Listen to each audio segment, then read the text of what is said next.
मेरे प्रिय छात्रों, मेरा नाम M.K. अंजना मूर्ति है। मैं पिछली कक्षा में जय जय भारत माता कविता के बारे में आपको समझा रहा था।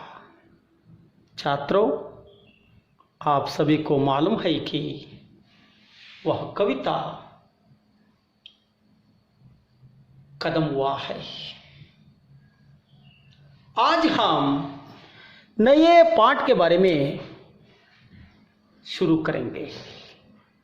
नए पाठ के बारे में शुरू करेंगे। पाठ का नाम है गुलाब सिंह। पाठ का नाम है गुलाब सिंह। छात्रों,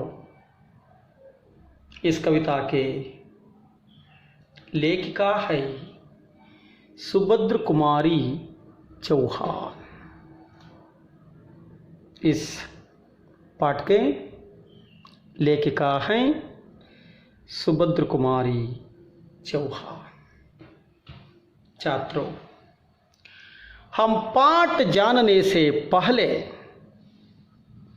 लेखिका के परिचय के बारे में जान करेंगे। छात्रों,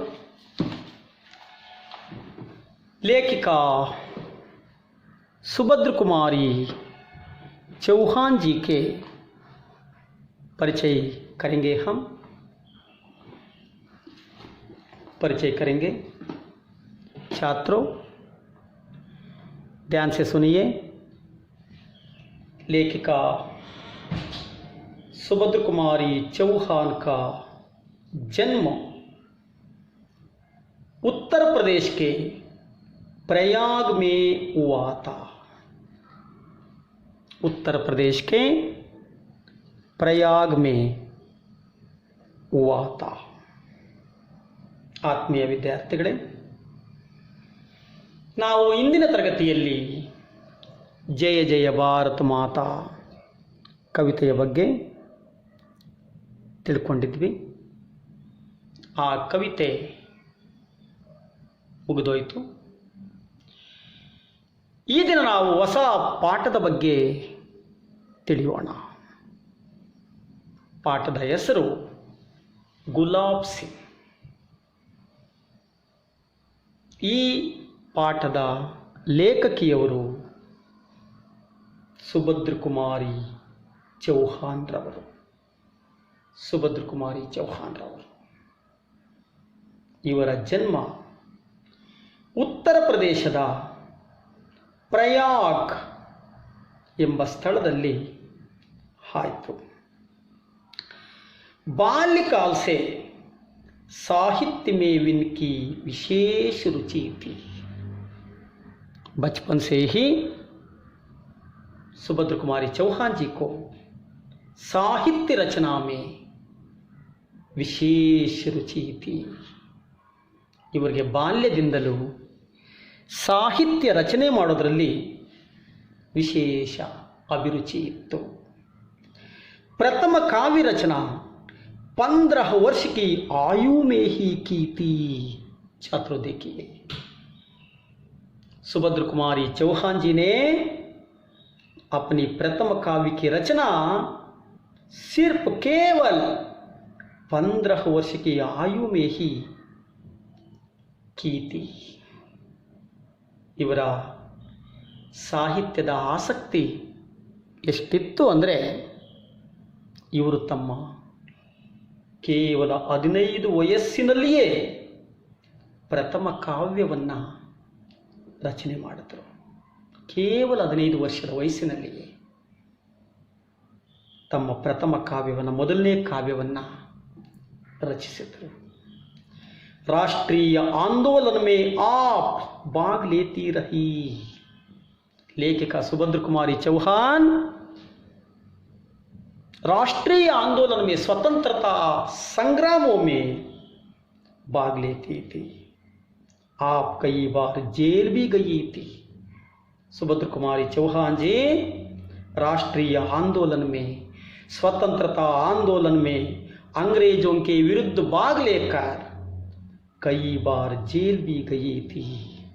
ಇವರು ಸ್ವತಂತ್ರತಾ ಚಳುವಳಿಗಳಲ್ಲಿ ಭಾಗವಹಿಸ್ತಾ ಇದ್ದರು. ಸ್ವಾತಂತ್ರ್ಯ ಸಂಗ್ರಾಮ ಚಳುವಳಿಗಳಲ್ಲಿ ಭಾಗವಹಿಸ್ತಾ ಇದ್ದರು. ಕೆಲವು ಸಾರಿ ಜೈಲಿಗೂ ಸಹ ಹೋಗಿದ್ದರು.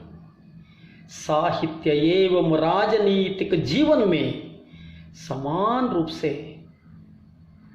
भाग लेकर जीवन के अंत तक देश की सेवा करती रही.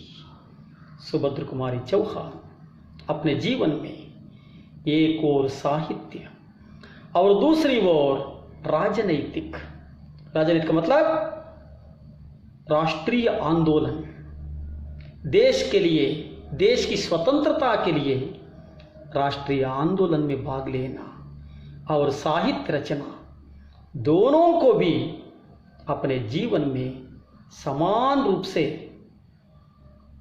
भाग लेकर अपने जीवन के अंत तक देश की सेवा करती रही.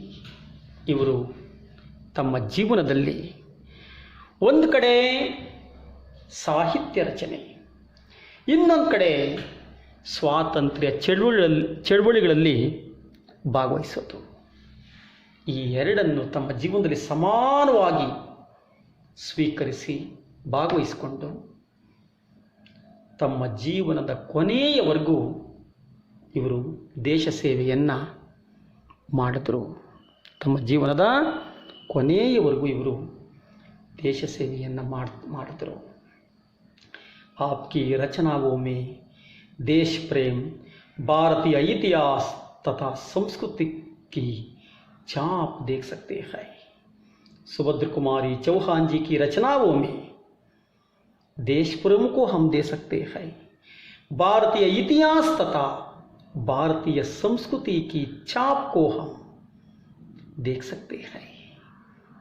सुभद्र कुमारी चौहान रवರ ರಚನೆಗಳಲ್ಲಿ ನಾವು ದೇಶ ಪ್ರೇಮವನ್ನು, ಭಾರತೀಯ ಇತಿಹಾಸವನ್ನು, ಭಾರತೀಯ ಸಂಸ್ಕೃತಿಯ ಒಂದು ಪರಿಚಯವನ್ನು ನಾವು ನೋಡಬಹುದು.